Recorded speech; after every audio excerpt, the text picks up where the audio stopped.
Polosa, et Simba Lissoute. Pour moi, comme on a kuna, bateau va travailler dans Zambé. En tout cas, basi baké musique. Donc là, va, yo ba mission dans ton pays, aux autres comme il faut. Place nous à où ça suscité. Ah? Oyaki, allez, quittez. Polosa, on a battu ma ligne à Kali. On a Kekuna. Là-bas. Ah! Oh, nous avons un arrange. Comment coquette? Ah, ouais. Vraiment. Qui ça? Et en plus, il y a qui ont commis partout dans l'Europe, dynamique, commis partout dans l'Europe. Comment coquette? Ça est commis partout. Tout comme en Suède, tout comme à Paris, tout comme à Lille, tout comme à Bruxelles. Et puis, base la mission est toujours Londres, Angleterre.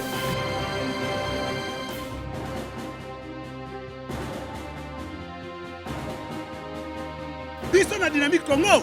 Tous ont avancé dans le Colo.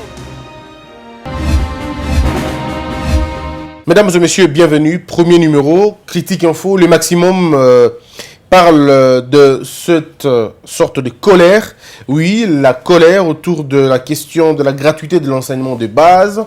Le tour des catholiques maintenant. Les catholiques contre Fachi, ils expriment leur mécontentement sur la gratuité. Pour eux, c'était une décision précipitée, non étudiée et qu'on doit terriblement bloquer ou sinon revenir en arrière, supprimer carrément la question, revenir à l'ancien format, évaluer la question dans son ensemble et revenir avec la gratuité peut-être l'année prochaine. C'est la position de certaines personnes au niveau de catholiques, des écoles bien évidemment, catholiques. Et puis, bon, ce n'est pas partagé par tout le monde parce qu'il y a une partie de la population estime que cette décision est la bienvenue. Alors, on va essayer d'en parler aujourd'hui dans notre premier numéro. Le deuxième numéro, nous allons parler de ce discours de Fachi qui, finalement, dérange plusieurs personnes. Eh bien, il y en a d'autres qui ont trouvé de mots durs. Il y en a d'autres qui ont trouvé des mots durs, il y en a d'autres qui ont qualifié cela de promesses, de pertes, ainsi de suite. On en parlera dans la deuxième partie. Et si on a toujours le temps, la troisième partie sera consacrée, je veux dire, à l'actualité. Oui, ces ministres qui viennent en fonction, qui entrent en fonction, des discours par moments un peu déplacés. On essaiera d'en parler. Pourquoi pas revenir sur le premier sujet d'hier qui a suscité beaucoup de débats. Et je n'ai fait que continuer à avoir les appels. Mesdames, Mesdemoiselles et Messieurs, bienvenue. Donc, parlons de la prospérité. Titre Commerce extérieur. Jean-Lucien Boussa veut placer au top 3 son ministère. Et Puisse Mwabilou promet de se battre pour le respect du patrimoine immobilier de l'État. Forum des As, vivement une ordonnance pour clarifier les compétences. Dans la même veine, un séminaire de recadrage pour la formation des cabinets ministériels s'impose. Merci parce qu'ils ont compris ce qu'on a demandé. On l'avait demandé qu'on fasse un petit séminaire de renforcement des capacités et je crois qu'ils ont tenu compte de cela et moi ça ne fait que me réjouir parce qu'au moins il y a des gens qui nous écoutent et qui comprennent que pour ceux qui n'ont jamais été ministres, c'était important pour eux de faire ce petit recadrage. Mais parlons maintenant de ce que l'école gratuite pose comme problème au Congo. Mesdames et messieurs, nous avons vécu dans ce pays pendant plusieurs années, vous le savez. Cette constitution, ça va faire aujourd'hui pratiquement plus de 12 ans que nous avons cette constitution. Et dans cette constitution, dans ces articles, dans les articles de la constitution, on parle de la gratuité de l'enseignement. La gratuité de l'enseignement est un impératif. C'est un principe, ce n'est pas un don. Ce n'est pas seulement une promesse électorale, mais c'est une volonté de nous, Congolais. Je ne sais pas par moi, les Congolais, nous perdons. Les Congolais sont capables de dire, vous avez violé l'article 70 de la Constitution, vous avez violé l'article 3, l'article 2, l'article 1er, l'article 16, 18 de la Constitution, mais les Congolais ne sont pas capables de dire que lorsqu'un article n'a pas été respecté et que n'est pas respecté, c'est une violation de la Constitution. Et même une violation, je veux dire, intentionnelle. Parce que le fait de ne pas faire respecter ce que la loi demande, c'est même ça la plus grande violation. Et nous avons vécu pendant 18 ans sans idée, sans aucune volonté, même de mettre cette histoire en pratique. Il fallait finalement que quelqu'un arrive, qu'il arrête de beaucoup réfléchir et tout, et mettre ça en place tout de suite. Parce que vous le savez, quand on attend à avoir tous les moyens pour lancer une action, au Congo, vous ne l'aurez pas. Nous devons maintenant inverser la tendance. Mettre les gens devant un fait, le fait est accompli, vous devez un fait accompli, et que ces personnes se débrouillent pour rationaliser chemin faisant la question. Je crois que c'est même comme ça qu'on amorce certains, les plus grands changements du monde. On commence d'abord, et puis ça va aller après. On a parlé de 2 milliards 700 000 et quelque chose comme ça. Mes frères, mais nous sommes tous conscients que peut-être si on vérifie convenablement, on n'aura peut-être pas 2 milliards et quelques. Il suffit juste de réfléchir pour voir qu'il y a des enseignants fictifs. Il y en a beaucoup. Beaucoup d'enseignants sont fictifs au Congo. Les personnels fictifs. Donc il faut vraiment voir. Si c'est vraiment le 2 milliards qui va compter et tout ça, on va dire le 2 milliards, ça sera pour financer l'enseignement et tout. Mais si nous réfléchissons convenablement, nous allons dans le contrôle physique. Voir qui sont ces enseignants qui doivent percevoir de l'argent.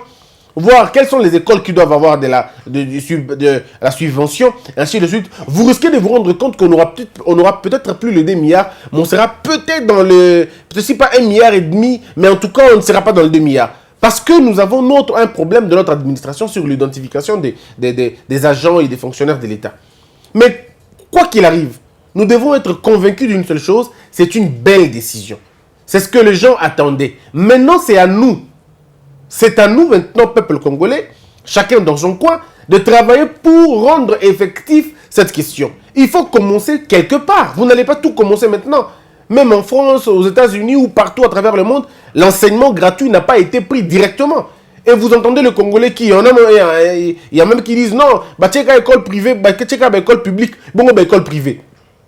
Mais même pour l'école privée, même pour l'enseignement privé, il faut aller progressivement. Vous n'allez pas aller tout de suite. Même aux États-Unis, dans certains pays, les écoles privées, on paye. On paye. Et si l'État estime que bon, j'ai assez de moyens maintenant pour supporter l'enseignement privé aussi, pas de problème. L'État peut aller payer les frais scolaires pour tous les enfants qui vont aller en privé. Mais là, c'est dans la perspective. On ne peut pas dire, nous voulons commencer le changement et tout de suite maintenant. Ça commence toujours par quelque part. Et généralement, le premier pas de notre changement n'est pas celui qui nous guérit tout de suite.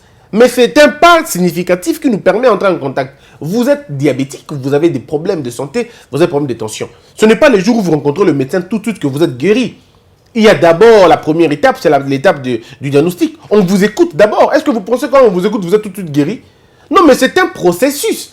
C'est de la même manière avec l'enseignement, la gratuité de l'enseignement. Je ne sais pas comment on fait pour ne pas être d'accord avec cette mesure. Ne vous en faites pas, même si M. Kabila, à son temps, s'il avait mis ça en pratique, j'aurais applaudi. J'aurais applaudi parce que je me dis, vous n'avez aucune idée de ce que c'est la gratuité de l'enseignement dans les familles pauvres. Est-ce que vous avez suivi un seul parent se plaindre de la question?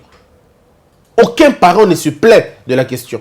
Ici, si les parents se plaignent à cause du répondant que les enseignants ont réservé à la mesure.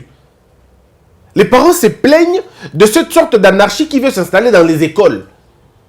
Les parents se fâchent parce que les enfants, quand ils vont à l'école, ils sont maltraités. Ils ne sont pas bien accueillis. Les professeurs ou les enseignants, au lieu de constituer un bloc pour rencontrer l'État et discuter avec l'État, non, eux, ils veulent finalement punir les élèves pour une décision que les élèves n'ont pas prise. La gratuité de l'école, ce n'est pas les élèves qui l'ont demandé. C'est nous, peuple congolais, qui avons accepté que cela se passe comme ça en 2005 lors du référendum. Quand on était allé dire oui à une constitution, c'est qu'on avait dit oui à tous ces changements. Et maintenant que le changement est arrivé, à qui vous allez finalement vous responsabiliser? Parce que là, le président vous dit, bon, d'accord, je vous mets devant les défis. Que chacun témoigne l'amour qu'il a pour son pays en améliorant les conditions de vie de chacun de nous partout où on se trouve. Alors, quand vous avez des écoles qui reçoivent les élèves et qui commencent à les maltraiter, ça devient un problème. Ça devient un problème. L'Église catholique, il faut qu'on arrive à faire comprendre un élément important. Aujourd'hui, l'Église catholique est tombée aussi dans ce piège de la commercialisation de l'école. Est-ce que vous savez que les églises catholiques, conventionnées catholiques, avant cette gratuité, c'était les écoles où on payait cher? Ah mais si vous n'êtes pas n'importe qui, si vous n'êtes pas vraiment assis, assis matériellement et financièrement, vous n'enseignez pas votre enfant à Bolingani ou à Kabambar ou dans une école catholique, conventionnée catholique. C'est difficile parce que là, les frais s'est élevé dans certaines écoles à $450. Il y en a même qui payent jusqu'à 500 à 600. Et quand on met l'ensemble de tout, les uniformes et tout le reste, alors je me pose la question, est-ce qu'on est vraiment dans les écoles catholiques de 1990? Est-ce que sommes-nous encore dans les écoles catholiques de 1987, 88, 89? Parce que même les écoles catholiques, il y en a dans certaines écoles catholiques, conventionnées catholiques, où on vendait les uniformes. Et on les vendait à prix d'or.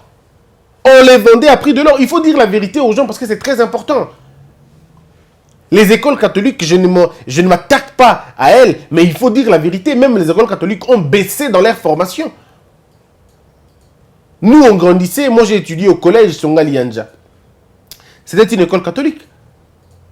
On sentait déjà à notre époque une petite légèreté. On sentait déjà à notre époque une petite légèreté. Quoique c'était quand même difficile pour nous en ce moment-là.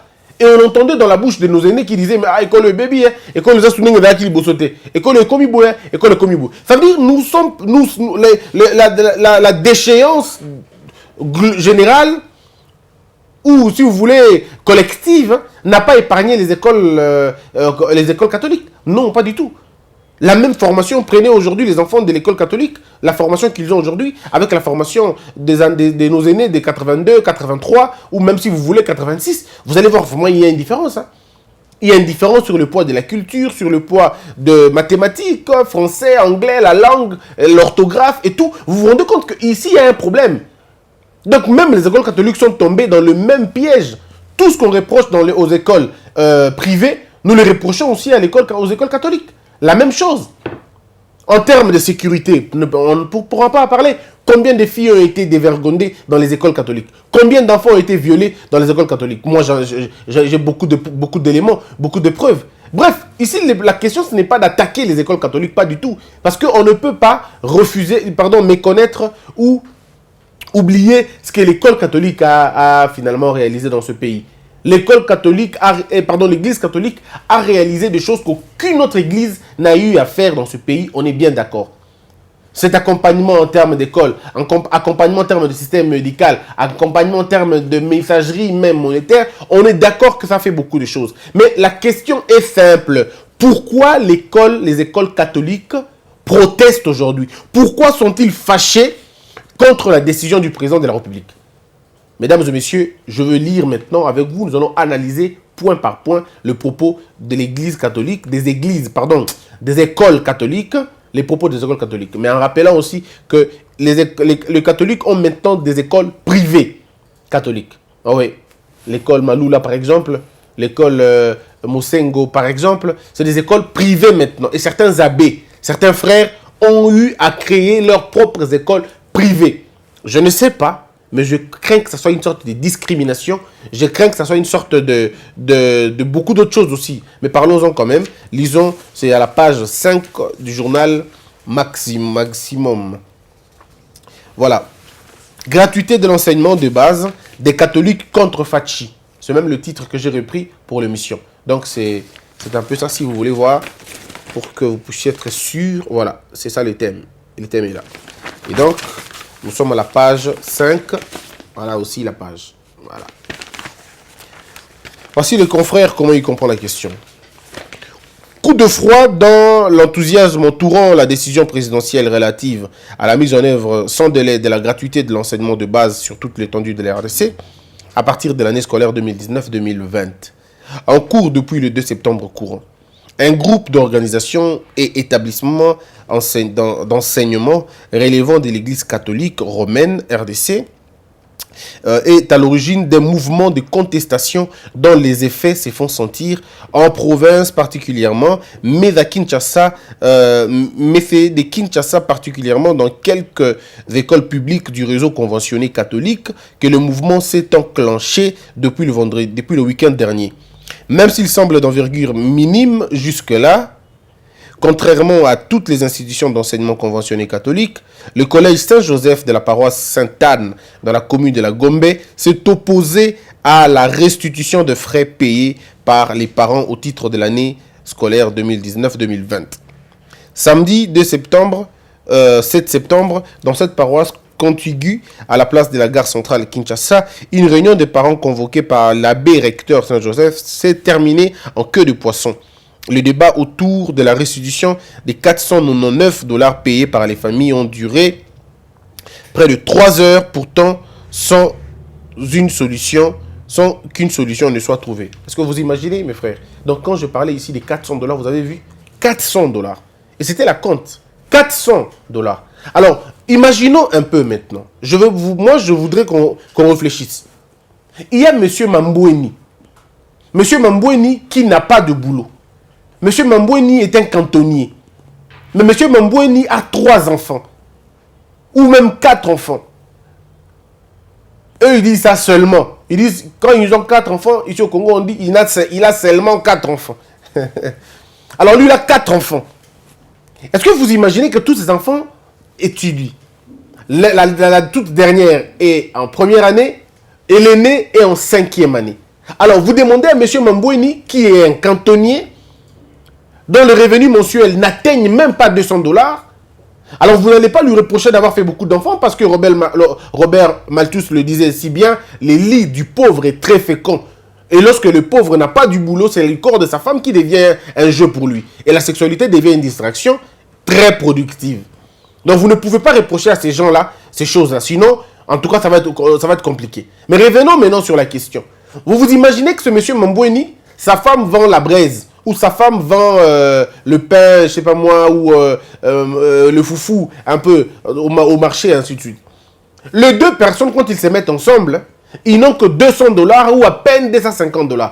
Ils doivent payer la maison, ils doivent tout payer. Comment ils vont faire pour scolariser leurs enfants? Vous savez, les conséquences, ou la plus grande conséquence, c'est la délinquance juvénile qui commence. Ces enfants ne seront pas pris en charge parce que papa va aller faire son boulot le matin, maman va aller vendre, et les enfants qui ne seront pas allés à l'école vont rester à la maison. Et qu'est-ce qu'ils font à la maison généralement? C'est rien du tout. Parce qu'ils n'auront personne pour contrôler, pour veiller sur eux, et les enfants vont commencer la rue directement. Ils vont eux aussi aller chercher à manger, parce que qui va faire quoi pour l'autre? C'est des enfants qui commencent à devenir les esclaves des autres enfants dès le bas âge. Et ça, personne ne le voit. Personne n'en parle. Vous avez des enfants qui vont travailler pour les autres enfants parce qu'ils doivent manger, parce qu'ils n'ont pas été à l'école. C'est des enfants qui lavent les vêtements pour les autres, qui font la lessive pour les autres, qui font la vaisselle pour les autres, parce qu'ils doivent manger après. Et puis quand maman et papa sont revenus, ils sont fatigués, ils n'ont pas vraiment gagné beaucoup de choses, ils doivent veiller sur les enfants, prendre un petit rien. Et comment ça se passe? Bon, on va faire scolariser l'aîné. On va faire scolariser l'aîné ou dans une école mouroir quelque part, où l'on paye 2000 francs, 3000 francs ou 4000 francs ou à peine 10 $. Et ils se battent pour ça d'ailleurs. Mes frères, est-ce que vous imaginez que maintenant un monsieur comme ça, il ne peut jamais rêver scolariser ses enfants à Sainte-Anne ou dans une autre école assez prestigieuse ou dans une autre école normale? Parce qu'au Congo, nous avons 2 types d'écoles, où c'est un peu normal, où c'est chaotique. Alors expliquez-moi un peu, comment ce monsieur Mamboueni va-t-il faire pour scolariser ses enfants? Il n'est pas seul, monsieur Mamboueni. Il y a tous les receveurs que vous voyez. Tous les receveurs que vous voyez dans le transport, dans le bus, ils ont des enfants. Vous voyez tous les chargeurs que vous voyez dans le cette mesure n'est pas là pour soutenir les riches, non. La gratuité de l'enseignement ne concerne pas les riches parce que les riches scolarisent déjà leurs enfants. Ça ne concerne pas non plus les enfants des personnes qui travaillent, ou peut-être cette petite moyenne classe qui n'existe peut-être pas au Congo. Ça ne concerne pas ces gens. Ça concerne le 70 millions d'habitants. Ça concerne les 11 millions d'enfants qui se trouvent dans la rue aujourd'hui. Ça concerne la majorité des enfants qui n'ont jamais été pris en charge par une solidarité. La gratuité de l'enseignement est un ciment de notre solidarité nationale. Parce que comment nous sommes d'accord, comment on est content de voir nos enfants ne pas aller à l'école et nous voulons un avenir meilleur? Ça veut dire quoi? C'est contradictoire. Nous allons à l'église, dans les églises tous les jours, demander à Dieu d'aider ce pays. Mais comment Dieu va aider ce pays si vous n'arrivez pas à préparer votre relève? Il faut qu'on soit sérieux. Et ça ne devait pas venir d'une église en plus. Ça ne peut pas venir d'une église. Non, moi je crains qu'on ne comprenne pas la chose. Je crains que cette mesure puisse finalement faire sortir ceux qui aiment le pays et ceux qui ne l'aiment pas. Bon, ceux qui ne l'aiment pas vont se cacher derrière la rationalité. Ils vont dire non, il faut prendre des mesures correctes. C'est quoi les mesures correctes? Tout tourne autour de l'argent, disons-nous la vérité. Tout tourne autour de l'argent.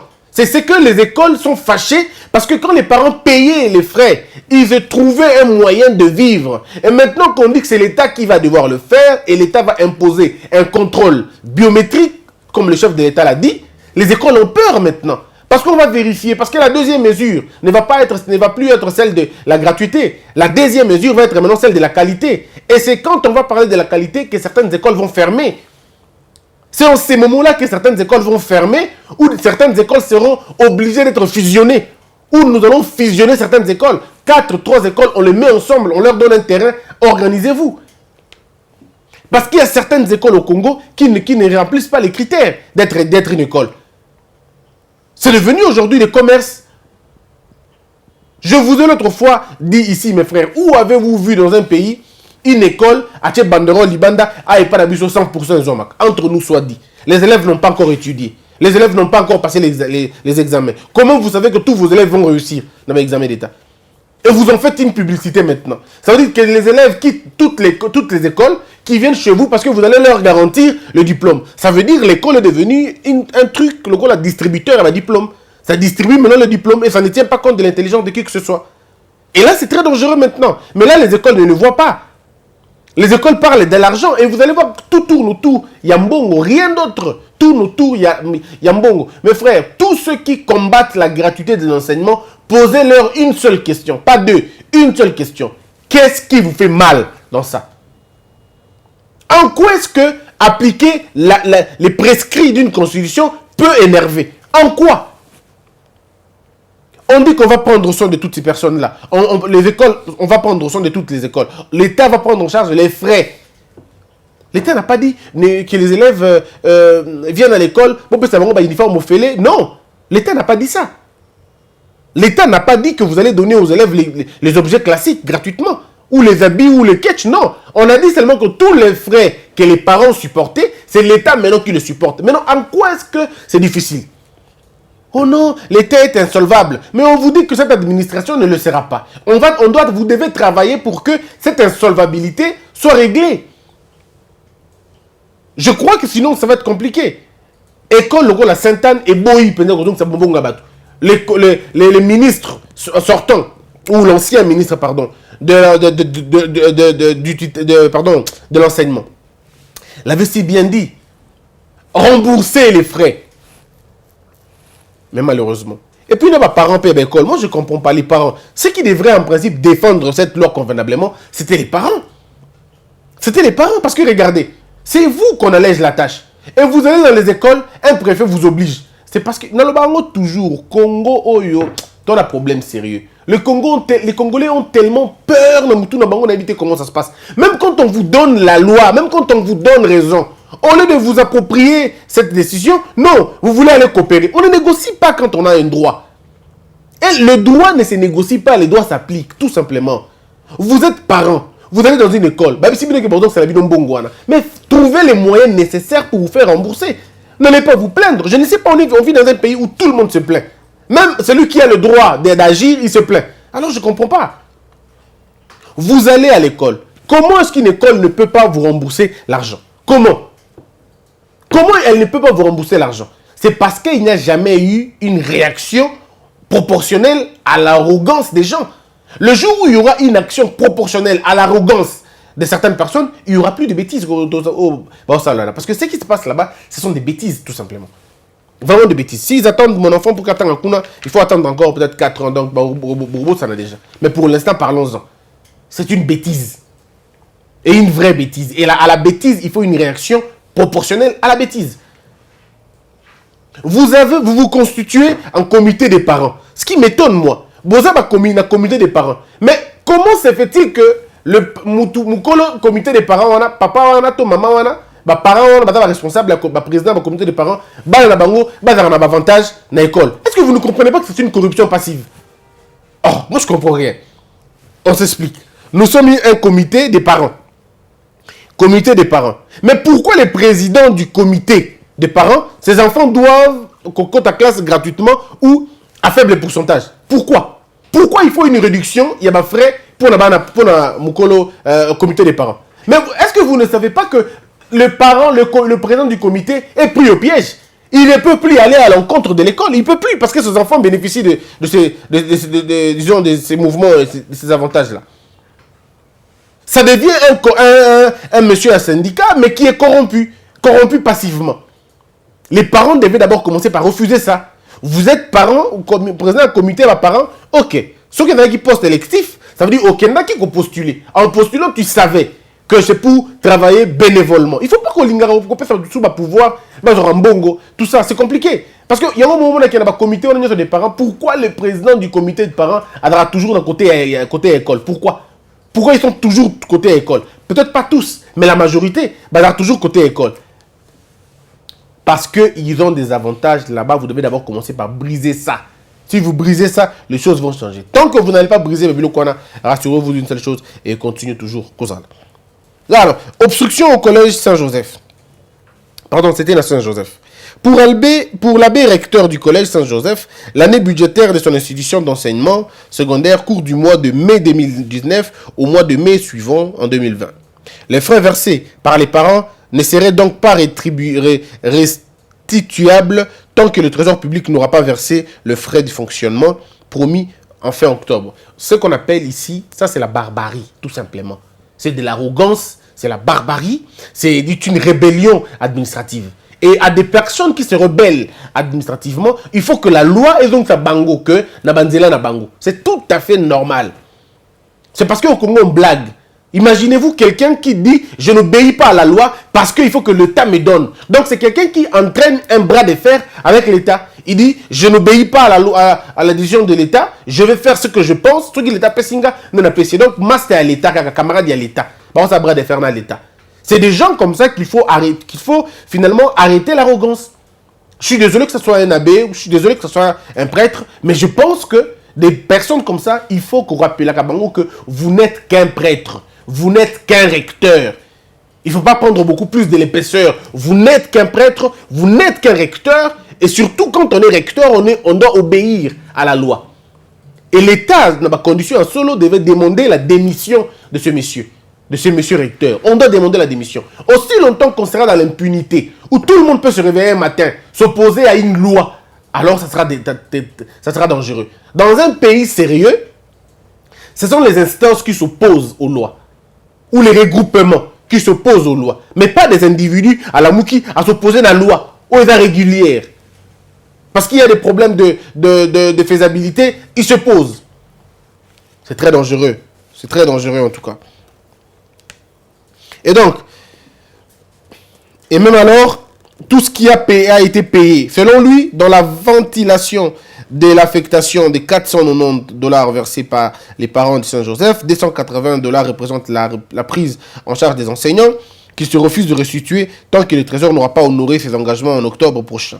Autant que le reste ventilé, $34 à mettre sur le compte de frais de fonctionnement, également promis par l'État. $44 de fourniture de bureau, $16 de fonctionnement des sanitaires, des frais divers dus au CECOPé, à l'archidiocèse de Kinshasa, à la province, des $14 de frais d'uniforme, journal des classes et tenues de gymnastique et 50% de frais de contribution. Mes frères, je vais terminer.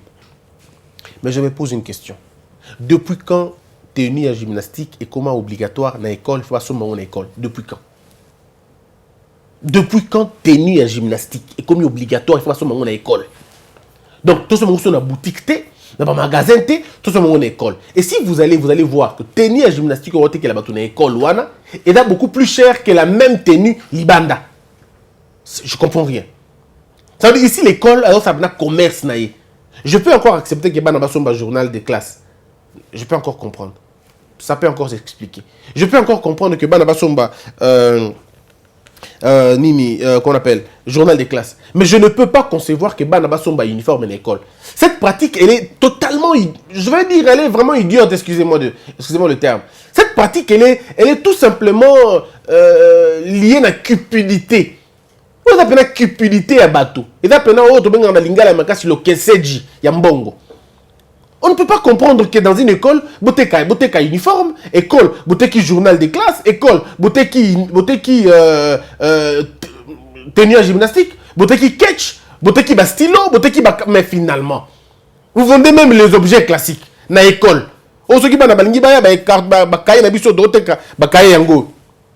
demande dans certaines écoles à Kinshasa, bana école primaire, bana non 5e année, 6e année, ram à papier duplicataire. Oh, je comprends pas. Ram, il y a papier duplicataire. En dehors, il y a bakaye.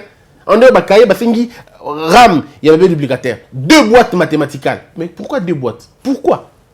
Oh non, mon quoi réserve. Si mon réserve, pourquoi je n'ai pas coûté? Oh non, il faut qu'il achète école mobile. Oh non, pourquoi? Si l'enfant a acheté les boîtes naïe, objets classiques naïe, acceptez qu'ils ont pas bon. Mais pourquoi vous allez garder ces objets classiques? Il y a pas dans l'école alors qu'il en a déjà une boîte. Donc tout ça, on comprend que l'école cherche des moyens, les moyens pour nous Makambo. Et nous allons dire non à ces choses-là. Et je rappelle ici, les gens disent non mais Christian, parfois tu n'as pas peur. Non, il n'y a pas question d'avoir peur. Chère Église catholique, rassurez-vous d'une telle chose, nous n'allons laisser personne encore prendre le bloc à Banawana et aussi Mbasouté. Ça, il faut oublier ça. Et moi, c'est parce que vous avez des parents qui sont encore peut-être un peu dans une sorte du poltronisme. Mais si ces parents sont des parents au sens propre, ils vont s'opposer à toutes ces choses-là. Et d'ailleurs, parce que bon, ils vont vous imposer l'argent, vous allez restituer l'argent. Ou alors les gens vont mettre ils vont vous appliquer la même arrogance que Bino, la solution que vous allez avoir à l'école. Et comme à l'école, ce n'est pas les enfants qui vont perdre, hein, parce que les enfants vont être inscrits dans l'école Moussous, mais c'est l'école qui va perdre. Je crois qu'à un moment donné, il faut faire ça aussi. Je me rappelle encore, il y a des décisions, il y a monsieur Moïse Katumbi, na Lubumbashi. Il a dû fermer une école. Parce que l'école, on a comme côté qu'elle a battu. On a combien d'écoles? On a côté qu'elle a battu, pile au vert. On dit pile à l'école. On a côté qu'elle a battu. Et on en fait mais une obligation. Oh non, il faut que par-dessus, il faut que ça ait une forme. Ceux qui ont les parents se sont fâchés. Ils sont allés rencontrer le gouverneur et le gouverneur a pris une mesure. La mesure, c'était arrêter de vendre. Si vous n'arrêtez pas, on ferme l'école. Et je crois que des mesures comme ça, aussi longtemps que dans la mesure, il y a consensuel, ça ne marchera pas. Ça, c'est de la rébellion administrative. Que personne n'arrête cette loi, cette mesure, la gratuité de l'enseignement. Nous demandons aux autorités de ne pas reculer. Au contraire, de sanctionner sévèrement.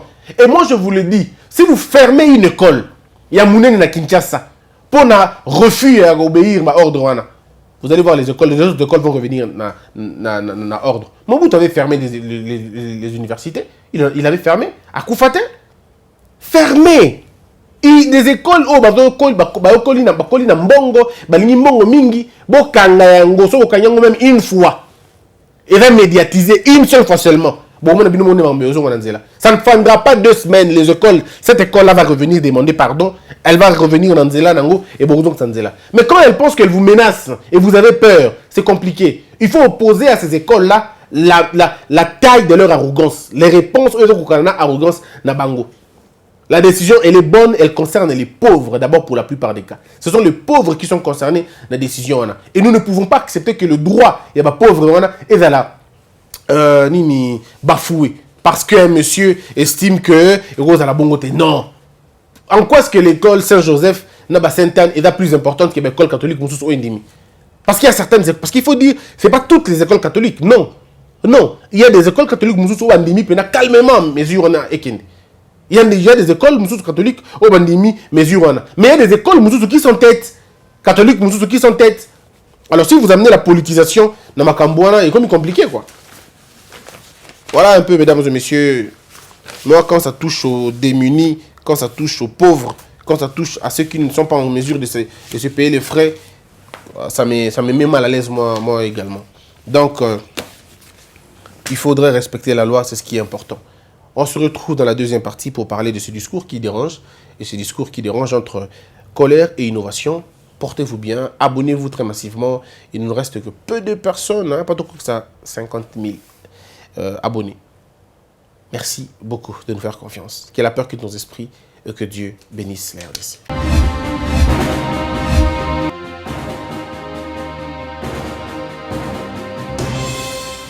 Patron n'a Apollo ça. Et Simba Lissoute. Pour moi, comme on a mon kuna, patron va travailler dans Nzambe. En tout cas, basi baké musika. Donc là, va, yo ba mission na to pesa yo ozo sango comme il faut te. Place no awe za susute. Ah, Oyoki, allez, quittez. Olosa. Oli na bacha bani na kale. Na lomo na kekuna. Na kekuna. Là va. Ah. Oh, nous avons un orange là. Comment coquette? Ah, ouais. Vraiment. Qui ça?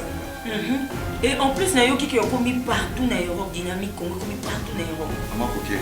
Ça est commis partout. Tout comme en Suède, tout comme à Paris, tout comme à Lille, tout comme à Bruxelles. Et puis, base la mission est toujours à Londres, en Angleterre.